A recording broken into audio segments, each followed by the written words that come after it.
អូខេអ្នកគ្នាធ្លាប់តែរកដងកំងយកមកសម្រាប់ដាក់អតិជនយើងនៅធ្វើការរៀបចំតម្លៃម៉ាស៊ីនកុំព្យូទ័រអ្នកគ្នាជាមួយនឹង binding frame ទាំង AMD ជើង AM5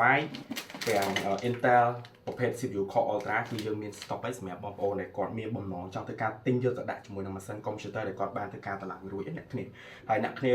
តម្លៃពិសេសមែនតើសម្រាប់បងប្អូនដែលបានតម្លើងម៉ាស៊ីនកុំព្យូទ័រនៅហាងកុំព្យូទ័រ Arena Cambodia បងប្អូនធ្វើការយកមកតម្លើងជើងនេះនៅហាងបានណាអ្នកគ្នាគឺយើងមាន stock គ្រប់គ្រាន់មែនតើសម្រាប់បងប្អូនដែលទិញយកទៅ upgrade ហើយសម្រាប់បងប្អូនដែលគាត់ព្យាយាមនៅក្នុងការរៀបចំតម្លើងម៉ាស៊ីនកុំព្យូទ័រថ្មីអ្នកគ្នាខ្ញុំ recommend ឲ្យដាក់ binding frame នេះមែនតើព្រោះដោយសារវាជួយបន្ថយកម្ដៅ CPU របស់យើងវាបានមួយកម្រិតមួយល្អជាង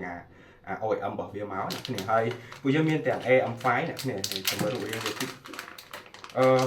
ប្រភេទនេះគឺជា brand របស់ Thermarai គឺពួកយើងប្រើ Thermarai មករហូតđấy គឺល្អមែនតើមួយនេះគឺសម្រាប់យើងដាក់ជាមួយនឹង CPU AMD មានជាមួយនឹង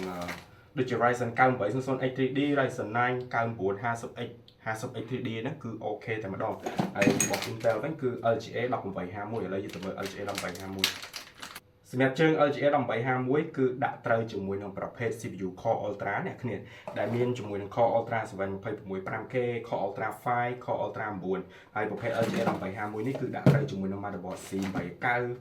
B860